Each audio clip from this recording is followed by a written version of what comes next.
All right. Hey, everybody. Welcome back to the channel. This is Rob here at Smirking Reviews. And today we are continuing our little experience, our shared experience video of our C2E2 Day 2 experience. So, Saturday, April Fool's Day at C2E2 2023 was an amazing, amazing experience. I had one of the best times of my life. I will never, ever, ever forget Fridays. Feelings of kind of anxiety and everything else did go away when I ended up going with my sister, who had never been to a con before, and my uncle, who had also never seen anything like this before. This was a really planned out trip. But before I get any further in this, I want everybody to see that, hey, look, you don't just have a mattress to look at anymore. I, my good friend, good friend. I don't know if he wants me to say his name, so I'm not going to. Had these commissioned for my birthday last year. That's me as Gambit, and that is us as Patch and Hulk, Joe Fixit from the classic Wolverine cover. So I decided, hey, let's put some cool art up here, at least give you something to look at in my backgrounds for at least the time being. So today, like I said, that's kind of like the recap. We had one of the best times of our lives, but that always comes with an asterisk, and we're going to get into all the feels and everything that was C2E2 Day 2 2023 for me.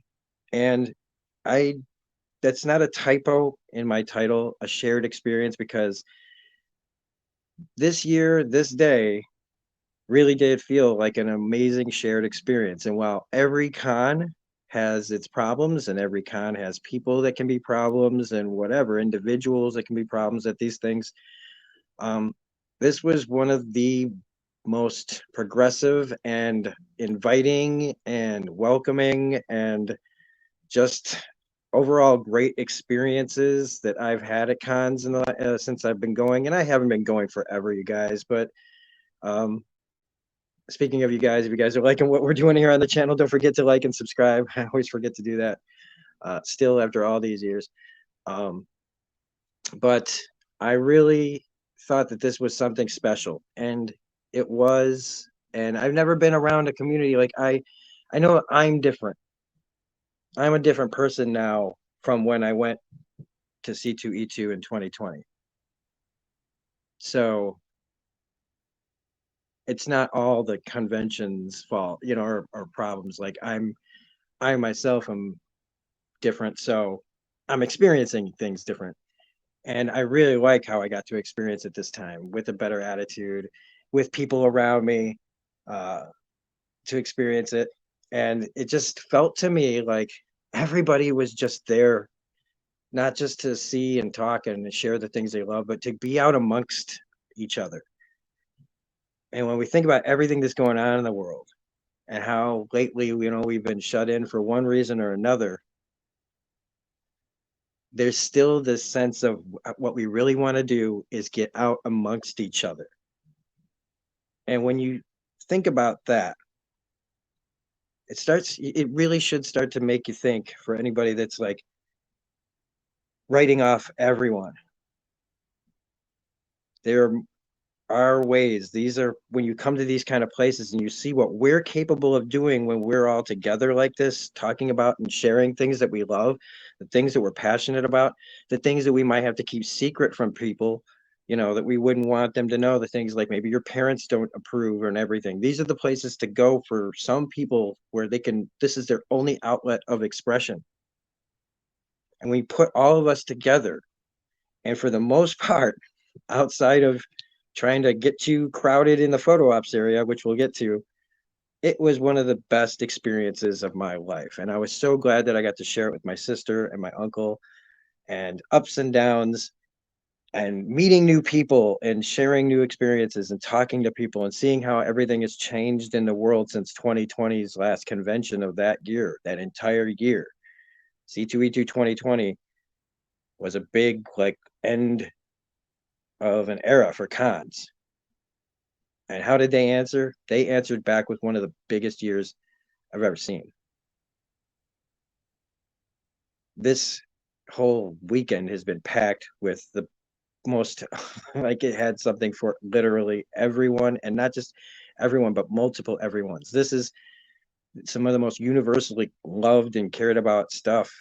And they came out in droves on Saturday to represent. And I gotta say, outside of Chris Evans, like, um, to me, the biggest winners were like the Buffy and Angel crowd, with James Marsters putting up like massive numbers for just autographs just for one person. Uh, Unbelievable. But we need to start at the beginning because that's what we do here. This is talking about the entire day's experience. So let's start right at the beginning.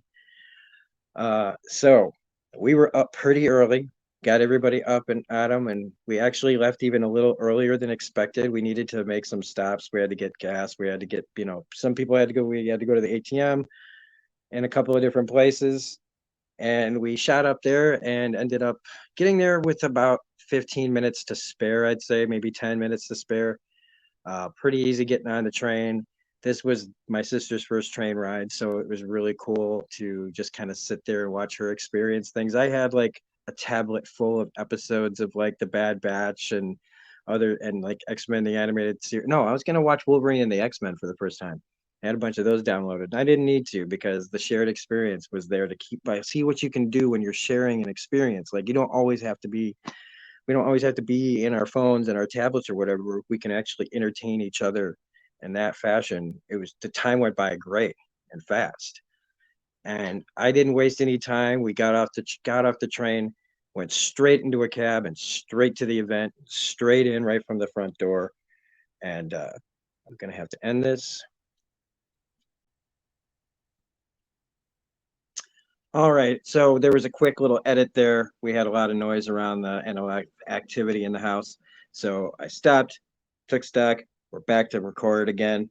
And so here's where we left off. We were just getting there. We got breezed in, right? Breezed in. We had to wait a long time to get in, but not as long as others. It was packed. By the time 10 o'clock rolled up, it was packed in this place. Uh, I'm a fast walker. I always got to remember not everybody walks as fast as me. So I had to make sure everybody was keeping up. We wanted to find out where we were going to have to go first. I knew where everything was to look for. We were just going for photo ops today. So we just needed to get back there and see what the setup was. Then we could start looking around. The problem with today was the photo ops. The photos look, they are what they are. Here's the truth about photo ops.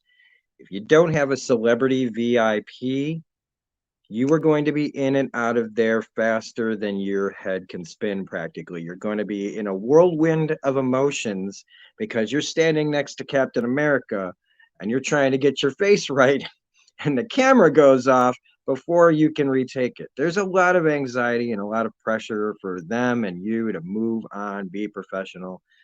And what happened at for day two was just a colossal, crazy, I don't know. So as a lot of you might know, if you go to C2E2, you're able to get advance tickets early for anybody that is scheduled to show. And this was as early as like December, January, when things were popping up. And so you would get in advance, get celebrity autographs set up, celebrity photo op setups way back then. And it's cool because it can put you in like early groups and things like that. It also staggers if you have a bunch of them. But what happened this year was that people just kept getting added. So it started out as one person or two people as like a duo, became a trio, then another person became a quad. So then it was like 5 or 6, 7, people. Well, I think the biggest was like X-Men, but I think they were always scheduled to be there. But like Smallville's group kept bulging, and the Buffy Angel group kept getting bigger. And Saturday was the big at the beginning of that day, the Buffy Angel stuff right at the beginning. The problem was it started off with James and Charisma. They're separate or together, but then all of a sudden David Boreanaz joins. Yay! Except now you've got a triple. Then Mark Lucas joins later. Yay! Cool. Except now you got a quad. So you've got single photo ops for all of them. So you have single photo ops for James, Charisma, David, and Mark. So they have to add all of that. Then they have all the duos, which were multiple duos of that group. Then there was the triple. Then there was the quad. And so they were calling so many names in so many places. It just got out of hand early. You could just tell that the scheduling was just got bananas because people honestly I think were what they were doing was like where I made my mistake, which was I was buying tickets to things before they were added and I didn't upgrade. I know there were a lot of people that probably did upgrade, but I don't think everybody did. But anyway, and then it came to like the Chris Evans stuff today, that day. I keep saying today like it was yesterday when we were there. But like the Chris Evans situation, they had him on Saturday for so many people. Saturday's the big day, everybody's off work. There were so many people jammed in there um, that it was chaos. It was just chaos. And it was the only time that things felt weird as far as the audience, everybody, the showgoers, because everybody was afraid. You could just tell there was like this kind of desperation of everybody spent a bunch of money to see Chris Evans, and that kind of, am I gonna make it? Am I gonna get, is that money gonna go in the toilet? And everybody got seen. After everything is said and done, everybody got to meet everybody as long as you were there and showed up. But it just became real chaotic, and all that free time that I thought I was going to have today to take my sister and my uncle around and show them more things really became quickly uh, just more standing in line because you were jumping from one thing to the next because it wasn't organized enough for you to be able to do more than what you were there for. And that was my fault, though. I also recommend that if you're going to want to do multiple things, you might want to just go all 3 days. Don't try to do it in one. Definitely don't try to do it in one. And even with me trying to do it in two, I just couldn't get it all done. Now that does mean you'd spend more money, and that's just kind of the thing about it. But that was, again, this was all photo ops. And then I kind of threw myself a curveball because James Marsters was so cool. We were going to his booth and he was putting, anybody that was there, right? He was like, if you want to be on social media, on my on my Twitter, come to the booth. We'll get you hooked up because the big hit for everybody at the show was my Smile Time Angel replica, limited to like only like 5,000 or something like that. This guy was a huge, massive hit at the show. I was dressed up as a vampire. I was carrying him around, and my sister was Buffy. And so when this came up, uh, when James saw the puppet, man, it was he. The, we were there for two pictures with him and Charisma, and so when they said, we were like, we got two. And when he heard that we had two, he was like, can I have the wee puppet man? Like he took him and he posed to him like, "Ugh." Like it was kick ass.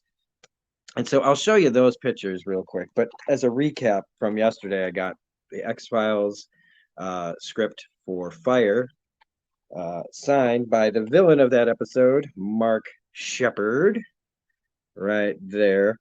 I was supposed to have a SUA or whatever they're called that to have this like confirmed, but I completely did not understand what I was supposed to do and didn't get it.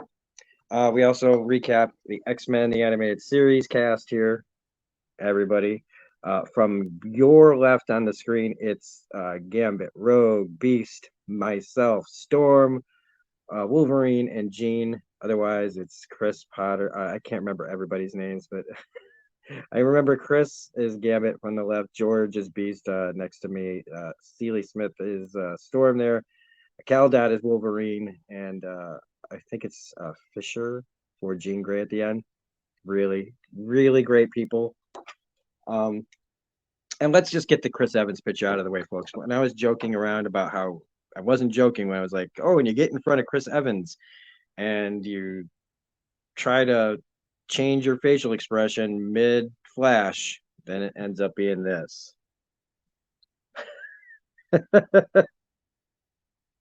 I'm not going to get any closer than that. You can do it. When my sister's there as Buffy, let's just do that. There's Chris Evans. But in that moment, for all you Chris Evans fans, for all you Captain America fans, which I am, I'm going to be messing with my hair forever on this. I just got it cut and it's like popping up everywhere. Like you can see it like around my ear. I can't take it no more. It's just there. Okay, we're dealing. No, we're not. We're dealing. Yeah, we're gonna deal with this.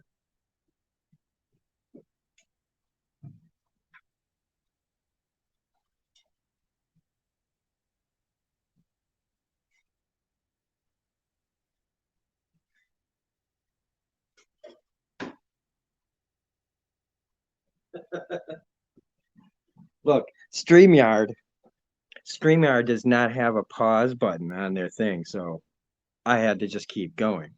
So, for all you Chris Evans fans, right? I go up in there, right? I don't even care about my facial expression in that picture because that picture does not represent, for me, what my experience was. So I'm in there. I see Chris Evans. Holy shit, it's Cap. It's like the reason I like Captain America is because of Chris Evans. I'm sure that I'm not the only one to say that. So even though the picture turned out like it turned out, I got a one of a kind, unique experience from Chris Evans. So I'm on his right, he's on my left. And I hear in my ear because he when he turned and he saw us and he looked and he's like, "Oh, like looking at our costumes, like look at that." And all I heard in my ear was Chris Evans' voice go, "You guys came to play." In that voice, in that Cap voice, the voice, the hit in your ear, just the right way. You guys came to play. Like it was just, mm. So going back to meeting James and Charisma for the duo, we got two pictures, and this was the first one. Hopefully, you guys can see it all right because I can see my reflection of the computer screen here.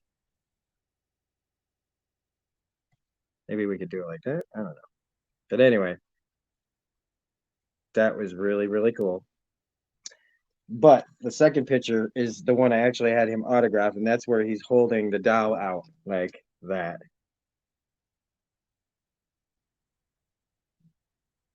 And let me tell you something, James and her were very cool, very, very cool.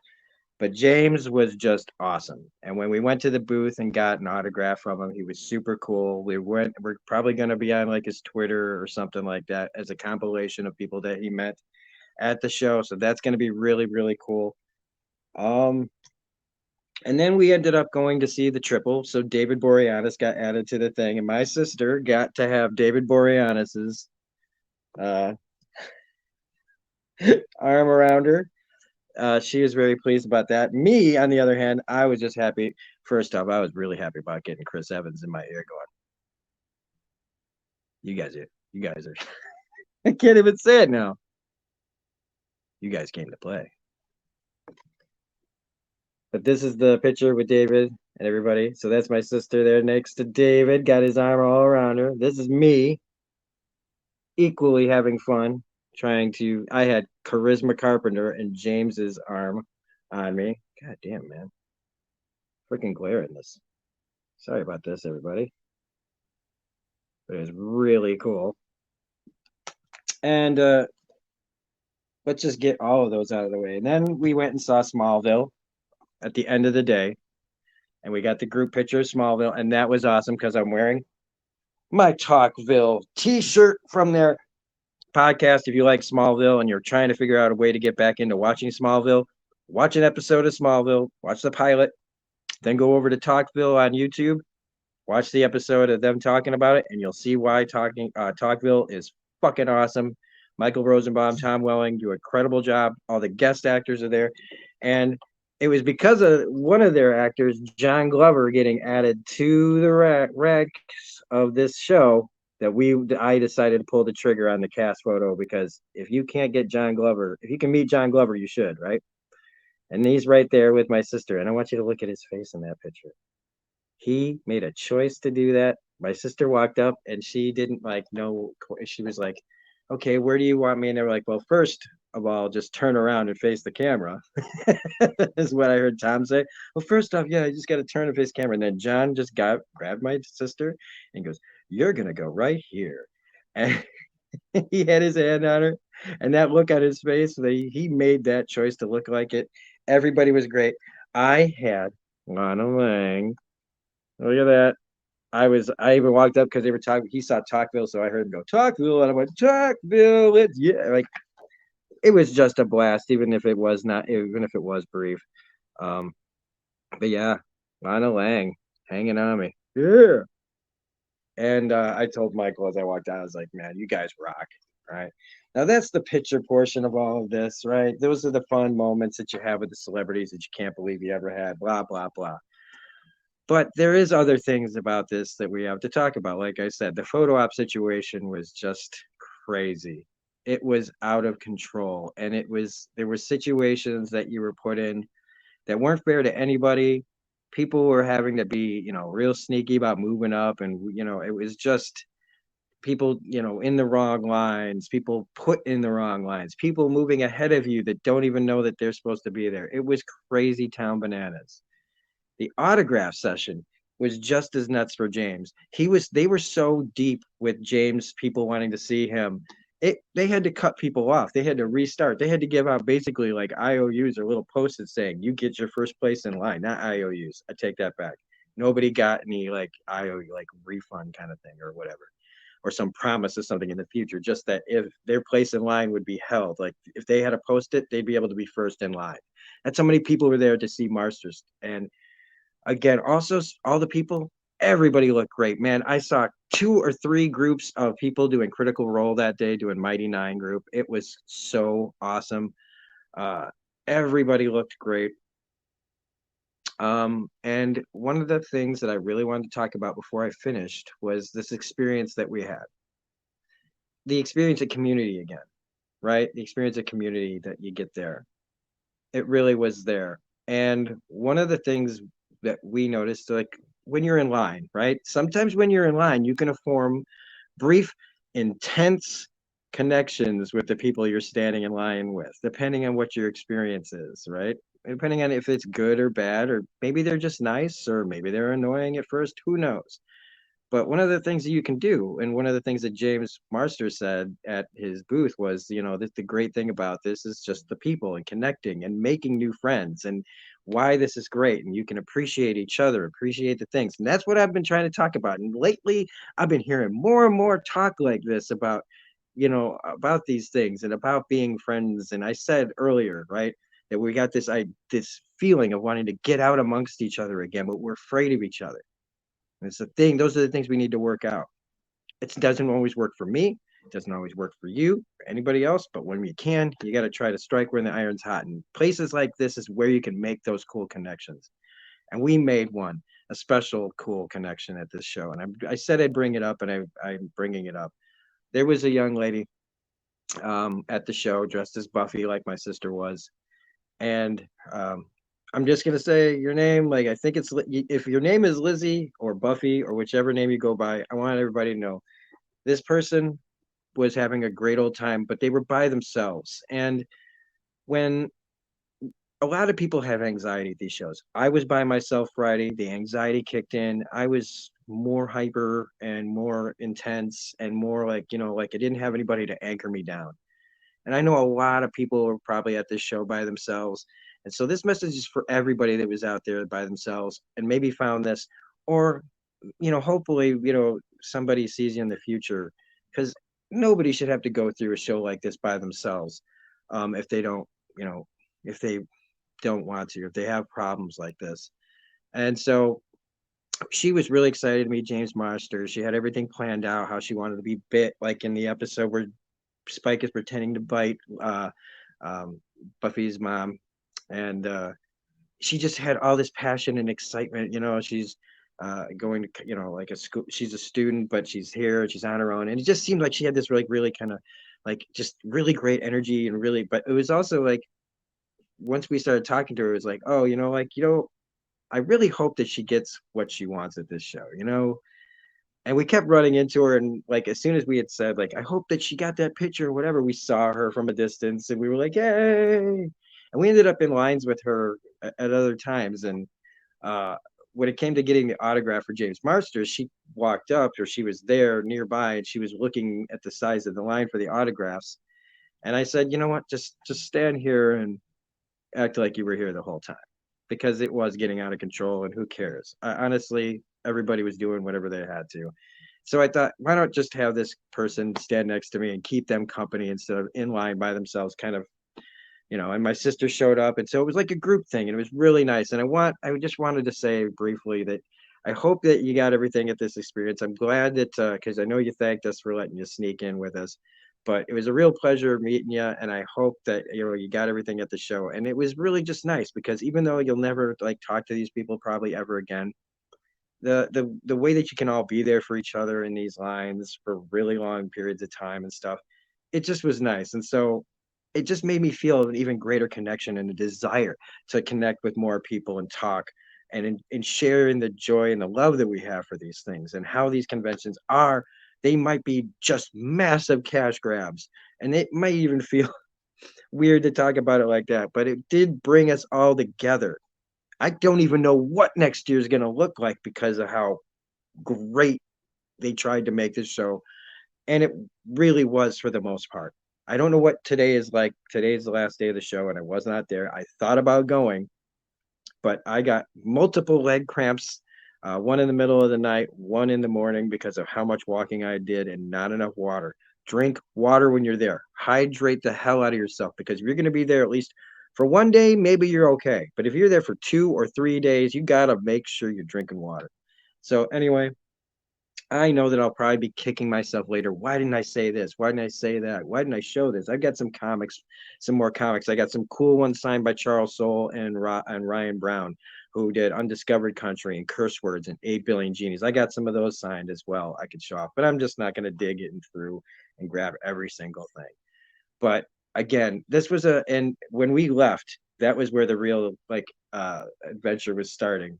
That'll be the last thing we talk about, is because of how things were going. And I did choose to be in James Marsters' autograph line, but it really would not have mattered. It felt like it at the time, where I was like, oh man, we might have to leave this line to get over to Smallville before we leave, because what we needed, our Smallville group was at 5:50. We're at McCormick Place. We need to get to Ogilvy train station. So at 5:50 is when we're scheduled for the group photo. We have till 6:40 to make the train back here to where we live. Otherwise, we're stuck there for another 2 hours, which means instead of getting home around 8, we wouldn't be getting home until after 10. And by the time we got off the train, it would be mostly like 11 by the time we got home. And we were trying, we hadn't had anything to eat or drink. We were all just kind of wanting to get the small little thing done and get the hell out of there. But what happened was it took a long time at James's thing. We had to haul ass over to Smallville. But by the time we got there, we realized that just as before, nothing had been worked out very well, and they were still calling things. And by the time they got to us, which wasn't that long, we were actually in a pretty long line. A lot of people wanted that group Smallville picture, a lot more than I even expected. And instead of getting in the first section of the line, we were put in the second. And time, seriously, y'all, was ticking hard. And we got in there though, and we blasted out. I was excited that I didn't have to wait for an extra print, even though the picture turned out great and I wish I had one. I do have a JPEG though. And we needed to get out. We found my uncle who was waiting for us, and he even said, like, right off the bat, because he knew what was going on and how I looked, because I just wanted everything to work out great for everyone, and and still make it to the train on time. Even though I wasn't getting to see as much as I wanted to see, I was like, we gotta go. We had a fucking amazing day. We met all the people we could possibly, well, not all, but like we met the people we wanted to meet for the most part, especially with the photo ops. Now it was time to get out of Dodge. And like in Bill Murray's Quick Change, robbing the bank was easy, getting out of town wasn't. But we did manage to get out despite me being the fast one and everybody else. Like, again, I try to walk slow. I had to. I wasn't trying to leave anybody behind. I love you guys. I was just stressed. And even though they were like, hey, who cares if we missed the train? We would have been fine. But I was doing it what I do. I wanted it to be perfect. I wanted to make that train. And so we got out. We got in the only cab that was there. We ran to the train station. Well, we didn't run to the train station. I asked, like, I said, is this cab available to go to the train station? She says, yes. The guy behind, like, she has to take you. She can't refuse you. But she charged us more than double what it usually costs to go to the train station. And she was talking on her phone. She was driving really slow. And even though this is my own thing, right? Like, she, whatever, talking on the phone was the worst thing. And she was almost out of gas, and she couldn't, and since she was talking on the phone, she's in a boat, a little bit of a boat of a car that takes a big turn. It was like crazy. I told them, when we get to the train station, just get out of the car and I'll be tossing the money at her as soon as we get out. When I mean tossing, I don't mean literally tossing. I don't respect our customer service workers like other people do. Especially because I am a customer service worker, but I still just put the money down. I did not tip. I'm not tipping somebody who's taking advantage of the situation. She was making nothing but profit there. I consider that extra 15 the tip. So we got in there. We got on the first train car we could with 3 fucking minutes to spare.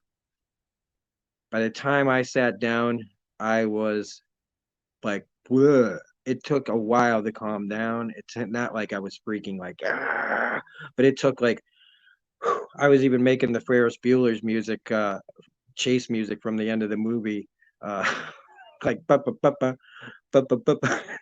like, we got to get out of here. But we made it back. We got here in one piece. We were so tired. We didn't even know what to do. We had to make a stop at the grocery store because we realized we had no food at the house for dinner. We had to decompress so hard, but it all turned out great. And we have memories that we're never going to forget. And it was the greatest April Fool's Day ever. And I want to just thanks Lizzie for making time in the line more interesting. And I hope you have a great more times at C2E2 and everybody else too. See, you can meet new people, you can make connections. It's great. And since everybody is so gracious, usually, I want to say to thanks everybody for making my time great, even though I needed a puppet. But hey, this puppet's coming with me a lot more places. So thanks for watching, everybody. Don't forget to hit like and subscribe, and we'll be back with more stuff sooner rather than later.